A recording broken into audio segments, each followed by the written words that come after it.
YS షర్మిలకు కాంగ్రెస్ కి gap పెరుగుతుందా? వైఎస్ షర్మిలను లైట్ తీసుకుంటుందా కాంగ్రెస్ హైకమాండ్? కాంగ్రెస్ పార్టీ కార్యక్రమాల్లో వైఎస్ షర్మిల కనిపించడం లేదు. కాంగ్రెస్ అధిష్టాన పెద్దలను కలవటం లేదు వైఎస్ షర్మిల నాయకత్వాన్ని వ్యతిరేకిస్తూ ఉన్నారు కాంగ్రెస్ సీనియర్లు అనే టాక్ నడుస్తోంది. ఇటీవల సోనియా ఖర్గేను ఆంధ్రాకు ఆహ్వానించారు. ఇక సీనియర్ నేతలు రఘువీరారెడ్డి, గిడుగు రుద్రరాజు వీళ్ళు కలవటం జరిగింది. ఫిబ్రవరిలో బండ్లపల్లిలో ఉపాధి హామీ పోరు సభ నిర్వహించనున్నట్లుగా చెప్పారు. ఇక దీనికి సోనియా, రాహుల్, మల్లికార్జున ఖర్గే హాజరు కానున్నట్టు తెలుస్తుంది. అయితే షర్మిలకు పార్టీ వర్గాలు అప్పజెప్పడం ద్వారా పార్టీకి పూర్వ వైభవం వస్తుందని ఢిల్లీ పెద్దలు భావించారు. అయినప్పటికీ కూడా షర్మిల వల్ల కూడా ఇక్కడ కాంగ్రెస్కి ప్లస్ అవుతుంది ఏమీ లేదు అంటూ కూడా మరొకటి ఏంటంటే సీనియర్లు షర్మిలాని వ్యతిరేకిస్తున్నారు అంటూ కూడా ఇటీవల సోనియాకి, ఖర్గేకు ఆంధ్రాకు ఆహ్వానం ఇచ్చినప్పుడు కూడా కేవలం సీనియర్ నేతలు రఘువీరారెడ్డి, గిడుగు రుద్రరాజే ఉన్నారు. దీంట్లో షర్మిల అయితే కనిపించడం లేదు. కాంగ్రెస్ హైకమాండ్కి షర్మిలకి మధ్య గ్యాప్ బాగా పెరిగిపోతుందనే వార్తల గురించిన డీటెయిల్స్ మా ప్రతినిధి కిరణ్ అడిగి తెలుసుకుందాం. కిరణ్, షర్మిలాని కాంగ్రెస్ హైకమాండ్ లైట్ తీసుకుంటుందా, లేకపోతే షర్మిలానే కాంగ్రెస్ ని లైట్ తీసుకుంటున్నారా? రేణి, ఇక్కడ రెండు అంశాలు. మొదటి అంశం రెండో అంశం కూడా రెండింటికి రిలేషన్ ఉంది. కాంగ్రెస్ పార్టీకి షర్మిలకు మధ్య గ్యాప్ పెరుగుతుంది అనేది ఒకటి మొదటి అంశం. అయితే వైఎస్ షర్మిలను కాంగ్రెస్ పార్టీ లైట్ తీసుకునిందా లేదా అనే అంశం మీద అయితే మనం క్లారిటీ ఇవ్వలేని పరిస్థితి. ఎందుకంటే కాంగ్రెస్ పెద్దలకు షర్మిలకు ఇప్పటికే గ్యాప్ పెరిగింది. ఆమె ఆంధ్రప్రదేశ్ రాజకీయాల్లో అంటీ ముట్టనట్టు వ్యవహరిస్తుంది. ఎందుకంటే కాంగ్రెస్ పార్టీ ఏదైతే ఉపాధి హామీ పథకం పైన పోరు దేశవ్యాప్తంగా కొనసాగిస్తున్నా ఆంధ్రప్రదేశ్ లో ఇప్పటికి కూడా ఎలాంటి నిరసన వ్యక్తం చేయలేదు. ఆ ఉపాధి హామీ పథకంపై ఆమె కేవలం ట్వీట్లకు మాత్రమే పరిమితమైంది. మీడియా సమావేశాలు కూడా ఎక్కడ హాజరు కాలం లేదు. ఎందుకంటే ఆమె తన కుటుంబంతో ఏదైతే జగన్మోహన్ రెడ్డి కుటుంబంతో ఆమె సఖ్యత పెంచుకోవడానికి ప్రయత్నాలు చేస్తుందంటూ కాంగ్రెస్ పార్టీలో కొన్ని వర్గాలు ఆరోపిస్తున్నాయి. అది నిజమా కాదనేది రాబోయే రోజుల్లో మనం వేచి చూడాలి. ప్రస్తుతానికైతే కాంగ్రెస్ పార్టీ అధిష్టానానికి షర్మిలకు మధ్య గ్యాప్ పెరుగుతూ వస్తుంది. అయితే ఈ గ్యాప్ పెరగడం వల్ల రాబోయే రోజుల్లో షర్మిల కాంగ్రెస్ పార్టీలో ఉంటుందా, కాంగ్రెస్ పార్టీలో ఫిట్ అవుతుందా అనే అంశం ఇప్పటికిప్పుడు తేలే వ్యవహారం కాకపోయినా రాజకీయంగా కాంగ్రెస్ పార్టీకి పునర్వైభవం వస్తుందని ఆశించి పిసిసి అధ్యక్ష బాధ్యతలు షర్మిలకు చేపట్టారు. షర్మిలకు సంబంధించిన వైఎస్ఆర్సీపీ పార్టీని తెలంగాణలో కాంగ్రెస్ పార్టీని విలీనం చేస్తున్న పరిస్థితి కూడా ఉంది. అయితే షర్మిల కాంగ్రెస్ పార్టీ అధ్యక్షురాలుగా ఆంధ్రాలో బాధ్యత స్వీకరించిన తర్వాత జరిగిన ఎన్నికల్లో కూడా కాంగ్రెస్ పార్టీకి ఘోర ఓటమి వచ్చింది. ఆమె కడప ఎంపీగా పోటీ చేసి 150,000 ఓట్లు సాధించింది. కానీ ఎక్కడ కూడా వైసీపీకి ధీటుగా కానీ వైసీపీకి పోటీగా కానీ కాంగ్రెస్ పార్టీ తయారవుతుంది అనే అంచనాలు కూడా కాంగ్రెస్ పార్టీకి రోజు తగ్గిపోతున్నాయి. ఎందుకంటే ఆశించిన క్షేత్రస్థాయిలో కాంగ్రెస్ పార్టీ బలోపేతం కాలేదు. బలోపేతం చేసే దిశగా షర్మిల ప్రయత్నం చేయలేదు. ఇటు కాంగ్రెస్ పార్టీ సీనియర్లకు షర్మిలకు మధ్య రోజుకి అంతరం పెరుగుతుంది. ఆ గ్యాప్ పెరిగిపోతుంది. కొంతమంది కాంగ్రెస్ పార్టీ సీనియర్ నేతలు ఏదైతే కిల్లి కృపారాణి, శ్రీకాకుళం మాజీ ఎంపీ కిల్లి కృపారాణి నేరుగా సోనియా గాంధీకి ఫిర్యాదు చేశారు. షర్మిల ఒంటెత్తుపోకడం వల్ల కాంగ్రెస్ పార్టీకి ఉన్న అరాకొర క్యాడర్ కూడా అటు వైసీపీ ఇటు టీడీపీలకి వెళ్లిపోయే పరిస్థితి ఏర్పడింది. తక్షణం షర్మిలను కాంగ్రెస్ పార్టీ అధ్యక్ష బాధ్యతల నుంచి తొలగించాలంటూ కాంగ్రెస్ పార్టీకి సంబంధించిన కొంతమంది సీనియర్ నేతలు నేరుగా సోనియా గాంధీకి లేఖ రాశారు. ఇప్పుడు ప్రధానంగా ఈ వ్యవహారం చర్చకు రావడానికి ప్రధాన కారణం ఏంటంటే రాబోయే ఫిబ్రవరి 2వ తేదీన ఆంధ్రప్రదేశ్లోని అనంతపురం జిల్లా సింగమల్ల నియోజకవర్గంలో బండ్లపల్లెకు కాంగ్రెస్ పార్టీ అధిష్టానం పెద్దలు రానున్నారు. రాహుల్ తో పాటు సోనియా గాంధీ, కాంగ్రెస్ పార్టీ ఏఐసీసీ అధ్యక్షుడు మల్లికార్జున ఖర్గే కూడా రానున్నారు. ఉపాధి హామీ పథకం నిర్వీర్యం చేస్తుంది కేంద్ర ప్రభుత్వం. ఆ నిర్వీర్యం చేయడం పైన ఒక ఉపాధి హామీ పైన పోరు ప్రారంభిస్తున్నారు. అది ఆంధ్రప్రదేశ్ నుంచి భారీ బహిరంగ సభ నిర్వహించి ఇక్కడి నుంచే ఢిల్లీ పీఠానికి ఏదైతే బీజేపీకి సవాల్ విసిరే యోచనలో కాంగ్రెస్ పార్టీ ఉంది. అందుకు తగ్గట్టుగా కాంగ్రెస్ పార్టీ ప్రణాళికలు కూడా రూపొందిస్తుంది. ఇప్పటికే ఢిల్లీకి వెళ్ళి రాహుల్ గాంధీ, సోనియా గాంధీ, మల్లికార్జున ఖర్గే, ప్రియాంక గాంధీని కూడా ఏఐసీసీ పెద్దలందరినీ కూడా రఘువీరారెడ్డి, కాంగ్రెస్ మాజీ పిసిసి చీఫ్, మాజీ మంత్రి రఘువీరారెడ్డి, గుడికి రుద్రరాజు ఈ ఇద్దరు నేతలు కూడా ఆహ్వానించారు. ఆ ఆహ్వాన కార్యక్రమానికి కూడా కాంగ్రెస్ పార్టీ ఆంధ్రప్రదేశ్ అధ్యక్షురాలుగా షర్మిల హాజరు కాలేదు. ఇక్కడ ప్రధానంగా కాంగ్రెస్ పార్టీకి షర్మిల గ్యాప్ పెరుగుతుంది అనేది ఒక అంశం. అయితే రెండో అంశం, కాంగ్రెస్ పార్టీ కూడా షర్మిల ఒంటెత్తి పోకడలను భరించలేని పరిస్థితి ఉందంటూ మరోపక్క కాంగ్రెస్ సీనియర్ నేతలు వ్యాఖ్యానిస్తున్నారు. రాబోయే రోజుల్లో కాంగ్రెస్ పార్టీ నుంచి షర్మిల క్విట్ అవుతుందా లేదా కాంగ్రెస్ పార్టీ అధిష్టానమే షర్మిలని పిసిసి నుంచి తప్పిస్తుందా అనేది కూడా రాబోయే రోజుల్లో చూడాలి. రేణు, ప్రస్తుతానికైతే ఈ వ్యవహారం ముదిరి పాకాన పడిందంటూ ఢిల్లీ రాజకీయ వర్గాల నుంచి సమాచారం వినిపిస్తుంది.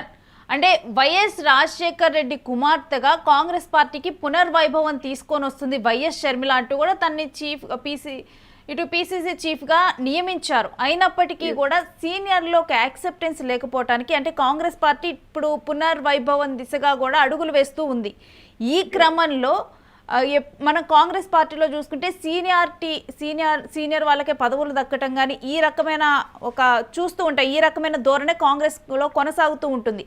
అందుకని చెప్పి ఇప్పుడు షర్మిలాను పక్కన పెట్టి సీనియర్లకు ప్రయారిటీ ఇవ్వాలని సీనియర్లు షర్మిలాను కలుపుకొని వెళ్ళటం లేదా? నేను కాంగ్రెస్ పార్టీ ఈ ఆంధ్రప్రదేశ్ లో పునర్వైభవం సంపాదిస్తుంది అనే ఏకైక కారణంతో రాజశేఖర రెడ్డి కుమార్తె అయిన షర్మిలను కాంగ్రెస్ పార్టీలోకి ఆహ్వానించారు. కాంగ్రెస్ పార్టీలోకి ఆహ్వానించిన తర్వాత ఆంధ్రప్రదేశ్ పిసిసి అధ్యక్షురాలుగా నియమించిన తర్వాత ఎన్నికలు వచ్చాయి. ఎన్నికల్లో కాంగ్రెస్ పార్టీకి ఘోరమి ఓటమి వచ్చింది.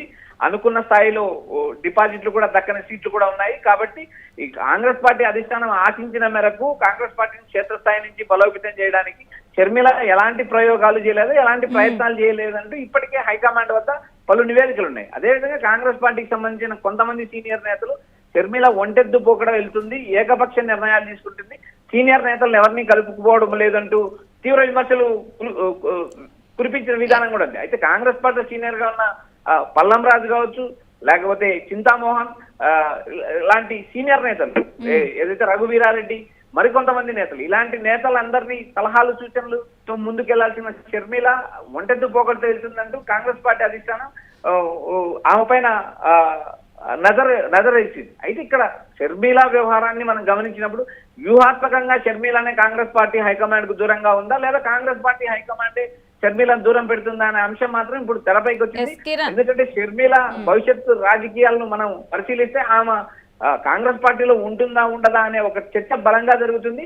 మరోపక్క కుటుంబ వ్యవహారాలు కూడా సర్దుబాటు ధోరణి అవుతున్నాయంటూ కాంగ్రెస్ వర్గాలు కూడా వ్యాఖ్యానిస్తున్నాయి. ఇక్కడ షర్మిల అంశాన్ని మనం పూర్తిగా గమనించినప్పుడు కుటుంబ నేపథ్యము, కుటుంబంతో సన్నిహితంగా రాజీ చేసుకోవడం ఒక అంశం అయితే, రెండో పక్క కాంగ్రెస్ పార్టీ నుంచి క్విట్ కావడం, ఈ రెండు అంశాలు పక్కన పెడితే ఏకంగా కాంగ్రెస్ పార్టీ అధిష్టానం కాంగ్రెస్ పార్టీని బలోపేతం చేయలేదు, ఇటు జగన్ ని టార్గెట్ చేసుకుని రాజకీయాలు చేస్తూ అటు టీడీపీ కూడా మీకు లైట్ తీసుకుంది షర్మిల అంటూ మరికొన్ని ఫిర్యాదులు అందాయి.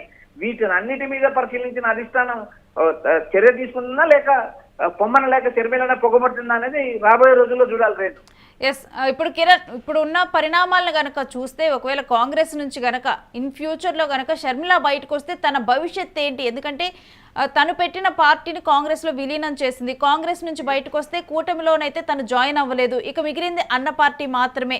ఈ విధంగా కూడా అంటే రాజకీయాలకే దూరం అవుతుందా లేకపోతే ఏమవుతుంది తన భవిష్యత్తు ఏటు అన్నది కూడా ఒక చర్చనీయాంశంగా మారుతుంది. రేణు, రాజకీయాల్లో శాశ్వత శత్రువులు శాశ్వత మిత్రులు ఉండరు రేణు, ఇది నానుడి రాజకీయాల్లోనే. ఎందుకంటే ప్రాంతీయ పార్టీలు కుటుంబ పార్టీలు అని మనం దేశవ్యాప్తంగా చూసామో, అటు ఆంధ్ర కావచ్చు, తెలంగాణ కావచ్చు, మరో రాష్ట్రం కావచ్చు, ఏదైతే ప్రాంతీయ పార్టీలు స్థాపించిన నేతలు వారికి సంబంధించిన కుటుంబ సభ్యులు తదనంతర కాలాల్లో పార్టీలు నిర్వహించిన పరిస్థితి మనం అన్ని రాష్ట్రాల్లో చూస్తున్నాం. ఎస్పెషల్లీ ఆంధ్రప్రదేశ్, తెలంగాణ కాదు, దక్షిణ భారతదేశంలో చాలా వరకు తమిళనాడు కూడా మనం గమనిస్తున్నాము. ముందు ఏదైతే కరుణానిధి ముఖ్యమంత్రిగా ఉన్నారు, కరుణానిధి తర్వాత స్టాలిన్ ముఖ్యమంత్రి అయ్యారు. రాబోయే రోజుల్లో ఉదయనిధి స్టాలిన్ కూడా ఆయన రాజకీయాల్లోకి ఇప్పటికీ తీసుకొచ్చి తెర ముందు తిప్పుతున్న పరిస్థితి. ఇప్పుడు ఆంధ్రప్రదేశ్ విషయం మనం గమనించినప్పుడు కూడా జగన్మోహన్ రెడ్డి దగ్గరికి తిరిగి షర్మిల వెళ్తుందా లేదా అనేది మనం ఇప్పటికిప్పుడు చెప్పలేని పరిస్థితి. కానీ రాబోయే రోజుల్లో ఏం జరుగుతుంది అనేది కూడా మనం చూడాలి. మరో ఉదాహరణ కూడా మనం చెప్పుకోవచ్చు లేదు, తెలంగాణలో ఏదైతే కవిత రాష్ట్ర వ్యాప్తంగా తిరుగుతుంది, అదేవిధంగా పార్టీ పెడతానంటే ఆమె ప్రకటన చేసింది, ఎమ్మెల్సీ పదవి కూడా రాజీనామా కూడా ఆమోదం పొంది. రాబోయే రోజుల్లో కవిత ఎలా రాజకీయ టర్న్ తీసుకుంటుందని కూడా మనం ఇప్పటికిప్పుడు చెప్పలేని పరిస్థితి. ఎందుకంటే ప్రాంతీయ పార్టీలు అనేటి కుటుంబ పార్టీలు అనే ఒక విమర్శ ఉంది, అవి జాతీయ పార్టీలకు ప్రాంతీయ పార్టీలకు పొందడం ఉండదు. ప్రస్తుతం జాతీయ పార్టీలో కాంగ్రెస్ పార్టీ ఏపీసీసీ అధ్యక్షులుగా షర్మిల తీసుకునే నిర్ణయం ఎటు మరుపు తిప్పుతుంది అనేది మనం వేచిటదే. మరోపక్క పొమ్మన లేక కాంగ్రెస్ పార్టీ అధిష్టానం పొగబెడుతుందనే మరో అంశం కూడా చర్చకు వస్తుంది. వీటిని అన్నిటి మీద క్లారిటీ రావాలంటే అటు షర్మిల స్పందించాల్సి ఉంటుంది. ఆమె ప్రస్తుతానికి అయితే స్పందించలేదు. రాబోయే రోజుల్లో ఆంధ్రప్రదేశ్ పిసిసి అధ్యక్షురాలుగా ఆమె ఉంటుందా ఉండదా అనే అంశం ఒక తెరపైన చర్చ జరుగుతుంది. భవిష్యత్తు రాజకీయాలు ఎటుమలుతాయని మనం ఇప్పటికిప్పుడు చెప్పలేము. కాంగ్రెస్ పార్టీ అధిష్టానానికి సంబంధించిన ముఖ్య సభ్యులు ఫిబ్రవరి 2న హాజరవుతున్నారు. ఒకవేళ ఆ సభకు షర్మిల హాజరు కాకపోతే ఇప్పుడు వచ్చిన వార్తలు అనుకోవచ్చు, ఇప్పుడు వచ్చిన ఊహాగానాలు నిజమయ్యే అవకాశం ఉంది. షర్మిల ఆల్మోస్ట్ ఆల్ క్విట్ అయ్యి అటు జగన్ పంచం చేరే అవకాశాలు కూడా కొట్టిపారాలేమంటూ రాజకీయ విశ్లేషకులు అభిప్రాయపడుతున్నారు. Right, stay with us Kiran. మీ దగ్గర నుంచి మరిన్ని పొలిటికల్ అప్డేట్స్ తీసుకుంటాం. ఇక షర్మిలకు కాంగ్రెస్ అధిష్టానంతో గ్యాప్ పెరుగుతుందా? ఇప్పుడు ఇదే చర్చ జరుగుతుంది. ఒకవేళ కనుక ఇదే నిజమైతే కనుక షర్మిల, ఎందుకంటే ఇప్పటికే కూడా సీనియర్లతో కలిసి షర్మిల కనిపించడం లేదు, ఇటు సీనియర్ల అభిప్రాయాలు కానీ సూచనలు కానీ తీసుకుంటూ కూడా ముందుకు సాగటం లేదు. కాంగ్రెస్ పార్టీ ఏపీలో కాంగ్రెస్ పార్టీ బలోపేతానికి కూడా ఎటువంటి చర్యలు తీసుకోవటం లేదు. ఒకసారి తాను బయటకు రావటం, అప్పుడు బయటకు వచ్చినప్పుడు కూడా తన కొడుకు కూడా పాలిటిక్స్లోకి వస్తారని చెప్పి ఒక అనౌన్స్మెంట్ చేయటము, వెళ్ళిపోవటం జరిగింది. కానీ ఆ తర్వాత యాక్టివ్గా కూడా షర్మిల అయితే కనిపించడం లేదు. ఇక అడపా మధ్యలో కనుక చూసుకుంటే ఏదైనా అన్నకి చెల్లికి మధ్య ఉన్నటువంటి ఈ ఏదైతే ఆస్తుల వైరం ఉందో ఈ అంశంలో కూడా కోర్టు అంశాల్లో 1-2 సార్లు కూడా షర్మిల పేరు వినిపించింది తప్పితే దాని తర్వాత ఇంక ఇప్పుడు ఆ విషయాల్లో కూడా షర్మిల పేరు వినిపించడం లేదు. అయితే మొదట్లో షర్మిలను అన్న ఎక్కుపెట్టిన బాణం, జగన్ ఎక్కుపెట్టిన బాణం అంటూ కూడా మాట్లాడారు. ఇప్పుడు ఆ బాణం ఏ దిశగా వెళ్ళాలి అన్నది కూడా అర్థం కాని పరిస్థితి నెలకొని ఉందా, లేకపోతే ఏం ఆలోచిస్తున్నారు షర్మిల, ఏం ఆలోచిస్తున్నారు తన రాజకీయ భవిష్యత్తు గురించి? అసలు రాజకీయాల్లో నుంచి ఒకవేళ వైదొలగాలనుకుంటున్నారా, లేకపోతే ఏదైతే అన్న విడిచిన బాణం అన్నారో మళ్ళా కూడా అన్న డైరెక్షన్లోకే తిరగనున్నారా, ఏమవ్వనుంది అనేది కూడా ఇప్పుడు చర్చనీయాంశంగా మారింది. మరొక వైపు ఇటు కాంగ్రెస్ అధిష్టాన పెద్దలను కూడా వైఎస్ షర్మిలనైతే కలవలేదు. వైఎస్ షర్మిల నాయకత్వాన్ని కాంగ్రెస్ సీనియర్లు కూడా వ్యతిరేకిస్తున్న నేపథ్యం కనిపిస్తూ ఉంది. ఇటీవల సోనియా ఖర్గేను ఆంధ్రాకి ఆహ్వానించారు సీనియర్ నేతలు రఘువీరారెడ్డి, గిడుగు రుద్రరాజు. ఇక ఫిబ్రవరిలో బండ్లపల్లిలో ఉపాధి హామీ విషయం మీద పోరు సభ జరగనుంది. ఈ విషయం కూడా మనం చూసుకున్నా కానీ ఇప్పుడు ఈ బండ్లపల్లిలో ఉపాధి హామీ పథకాన్ని బీజేపీ పేరు మార్చింది అంటూ కూడా, బీజేపీ పేరు మార్చి విధానాలు కొంత మార్పులు చేర్పులు జరిపిందంటూ కూడా దీని మీద వ్యతిరేకిస్తూ ఉన్నారు. దీని మీద జగన్మోహన్ రెడ్డి కూడా నోరు విప్పారు. అలాంటిది షర్మిల దీని గురించి కాంగ్రెస్లో ఉండి షర్మిల దీని గురించి నోరు విప్పలేదు, బయటకు వచ్చి మాట్లాడలేదు. ఇలాంటి టైంలో కాంగ్రెస్ని షర్మిల లైట్ తీసుకుంటుందా? ఇదే చర్చ జరుగుతుంది. మరి కనీసం ఉపాధి హామీ సభకి కూడా ఒకవేళ కనుక షర్మిల హాజరు కాకపోతే కనుక డెఫినెట్గా తాను కాంగ్రెస్ పార్టీని వీడుతున్నట్లే అంచనా వేసుకోవాలని కాంగ్రెస్ ఇటు రాజకీయ నిపుణులు చెప్తూ ఉన్నారు.